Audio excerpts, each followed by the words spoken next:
नमस्कार दोस्तों, गौर study YouTube channel पर आप सभी का हार्दिक स्वागत है। तो आज की इस वीडियो में हम 22 फरवरी 2023 के मध्य प्रदेश करंट अफेयर के बारे में डिस्कस करेंगे और इसका पीडीएफ आप टेलीग्राम ग्रुप से डाउनलोड कर सकते हैं। टेलीग्राम ग्रुप का लिंक नीचे डिस्क्रिप्शन में दिया गया है। चलिए अब हम हमारा जो पिछले वीडियो का प्रश्न था उसका उत्तर जान लेते हैं। तो हमारा प्रश्न था कि निम्न में से किस जिले की आकृति मानव हृदय की तरह है। तो सही उत्तर ऑप्शन नंबर ए, नीमच जिले की जो आकृति है वह मानव हृदय की तरह बनी हुई है। हमारा आज का क्वेश्चन ऑफ द डे है। हमारा प्रश्न है कि मध्य प्रदेश की पहली चीनी मिल यानी कि शुगर मिल कहाँ शुरू हुई थी। तो हमारा ऑप्शन है रतलाम में, सीहोर में, खरगोन में या ग्वालियर में। इसका उत्तर आप सभी कमेंट में जरूर करें। इसका सही उत्तर आपको कल की वीडियो में मिल जाएगा।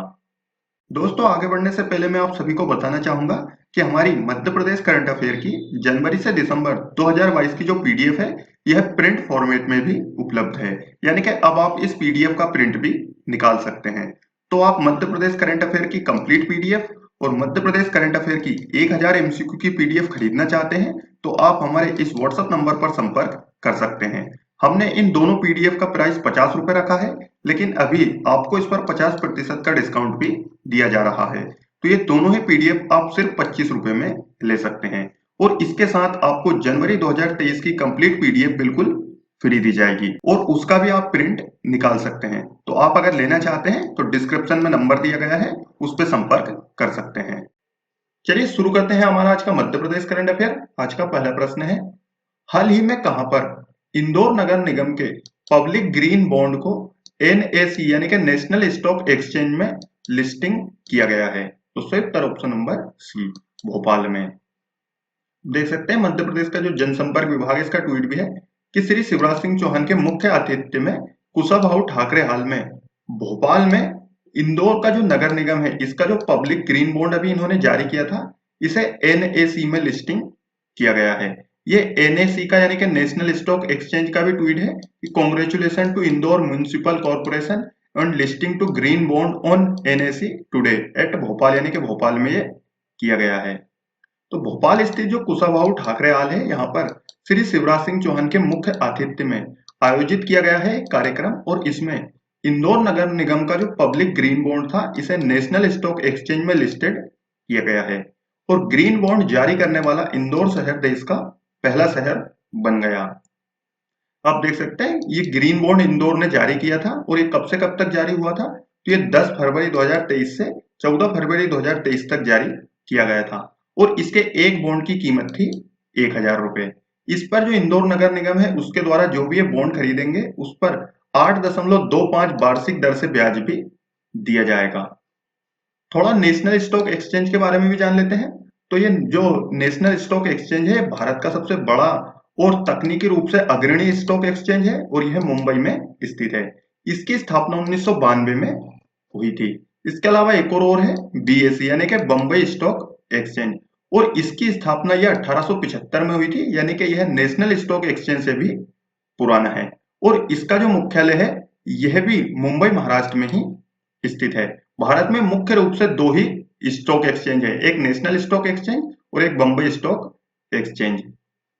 अगला प्रश्न है, मध्य प्रदेश को सीबीआईपी अवार्ड किस क्षेत्र में बेहतर कार्य के लिए दिया गया है। तो सही उत्तर ऑप्शन नंबर ए, सिंचाई क्षेत्र में। आप देख सकते हैं कि मध्य प्रदेश को सिंचाई के क्षेत्र में बेहतर कार्य के लिए मिला है प्रतिष्ठित सीबीआईपी अवार्ड। ये बाकी की जानकारी है, ये आगे डिस्कस कर लेते हैं।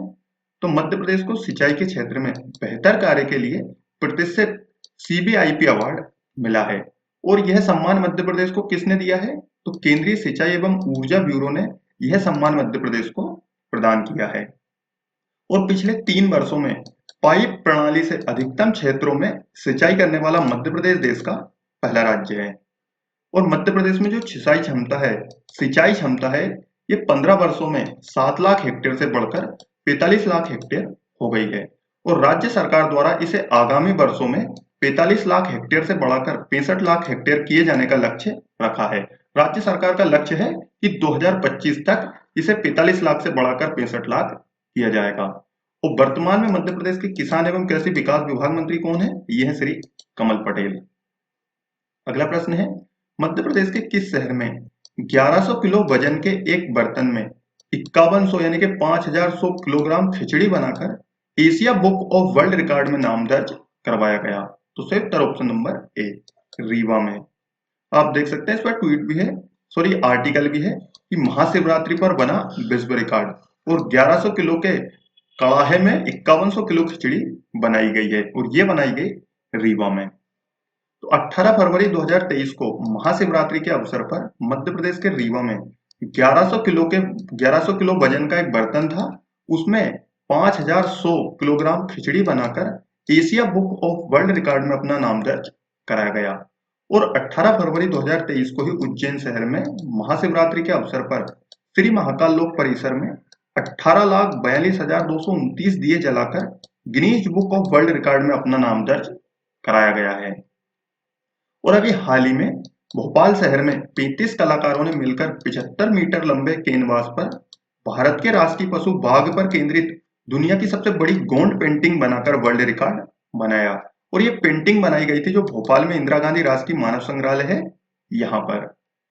अगला प्रश्न है, देश में स्वच्छता के मामले में इंदौर का देवी अहिल्याबाई होलकर अंतरराष्ट्रीय एयरपोर्ट किस स्थान पर है? तो सही उत्तर ऑप्शन नंबर बी, दूसरे स्थान पर। आप देख सकते हैं नई दुनिया का इस पर आर्टिकल भी है कि देश के सबसे स्वच्छ शहर का जो एयरपोर्ट है ये रैंकिंग में गिर गया है।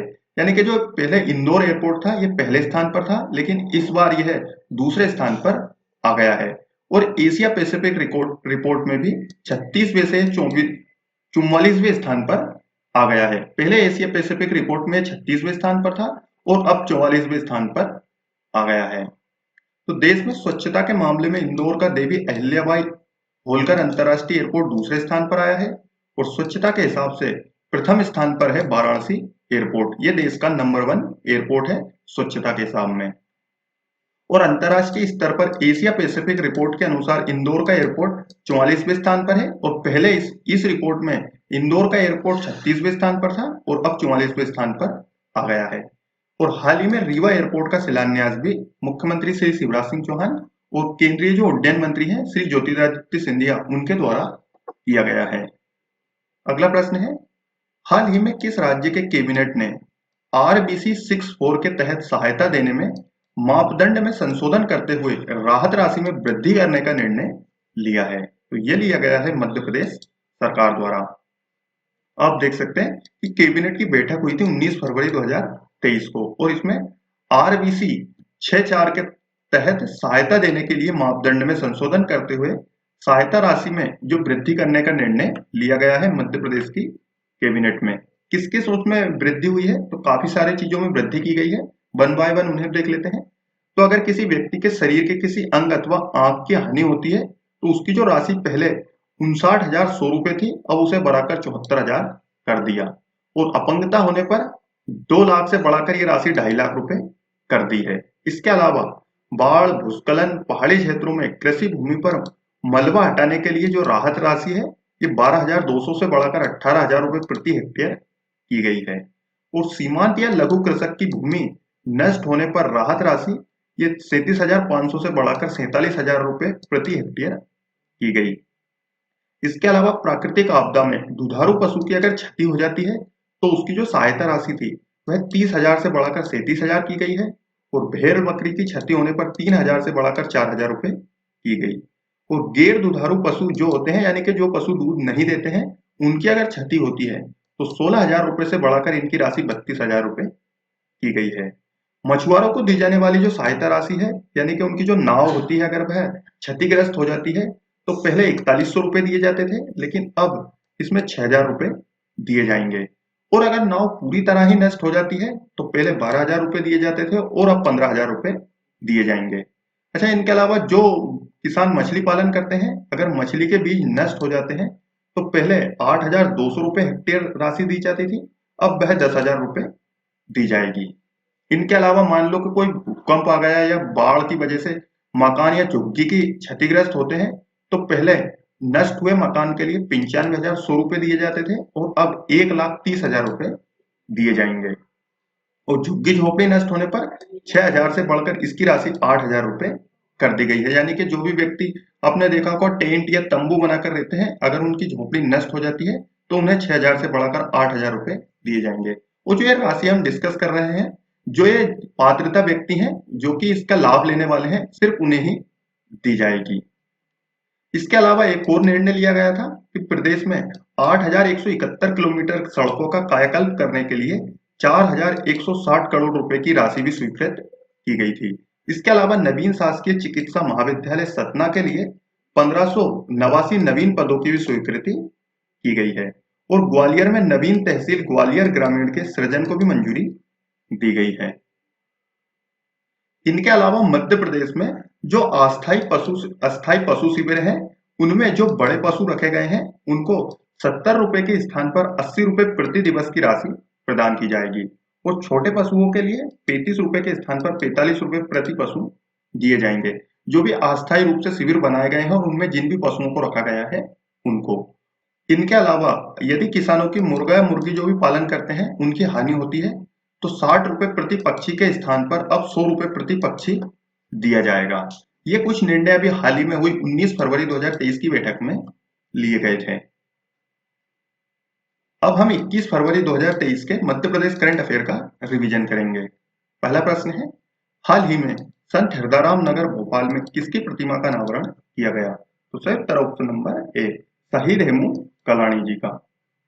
हाल ही में किस राज्य सरकार ने आबकारी नीति 2023 को मंजूरी दी है? तो ये दी गई है मध्य प्रदेश में। हाल ही में कहां पर अखिल भारतीय महिला पुरुष वॉलीबॉल प्रतियोगिता का भव्य शुभारंभ किया गया? तो ये किया गया है रायसेन के बरेली में। निम्न में से किस राज्य सरकार द्वारा प्रदेश में नक्सल प्रभावित क्षेत्रों में के विकास कार्यों, केंद्र तथा राज्य सरकार की जो योजनाएं हैं, इनकी समीक्षा हेतु यूनिफाइड कमांड का गठन किया है? तो ये किया गया है मध्य प्रदेश में। हाल ही में मध्य प्रदेश में किस अभियान के तहत 413 करोड़ की नगरीय निकाय की सड़क के लिए 750 करोड़ रुपए की स्वीकृति दी गई? तो ये दी गई है कायाकल्प अभियान के तहत मध्य प्रदेश में। अब हम मध्य प्रदेश सामान्य ज्ञान के महत्वपूर्ण 10 प्रश्न डिस्कस करेंगे। तो हमारा पहला प्रश्न है, मध्य प्रदेश का पहला बायोस्फीयर रिजर्व कौन सा है? तो ये है पचमढ़ी। मध्य प्रदेश का पहला आकाशवाणी केंद्र कौन सा है? तो ये इंदौर है। और दूसरा आकाशवाणी केंद्र वह भोपाल में स्थित है। मध्य प्रदेश का पहला समाचार पत्र कौन सा था? तो ये था ग्वालियर अखबार। इसके अलावा मध्य प्रदेश का पहला आवासीय खेल विद्यालय कहाँ स्थित है? तो ये सीहोर में स्थित है। मध्य प्रदेश का पहला परमाणु बिजली घर किस जिले में स्थित है? तो ये मंडला जिले में स्थित है। और मध्य प्रदेश का पहला सौर ऊर्जा ग्राम कौन सा है? तो ये कस्तूरबा ग्राम है और यह इंदौर में स्थित है। मध्य प्रदेश का पहला ग्राम न्यायालय कहाँ स्थित है? ये बेरसिया भोपाल में स्थित है।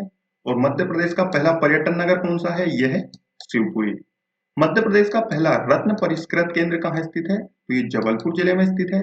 और मध्य प्रदेश का पहला आपदा प्रबंधन संस्थान कहाँ स्थित है? तो यह भोपाल में स्थित है। तो दोस्तों, ये था हमारा आज का मध्य प्रदेश करंट अफेयर और मध्य प्रदेश सामान्य ज्ञान के महत्वपूर्ण प्रश्न। तो अगर आपको वीडियो अच्छा लगा हो तो इसे लाइक करें और अपने दोस्तों के साथ भी जरूर शेयर करें।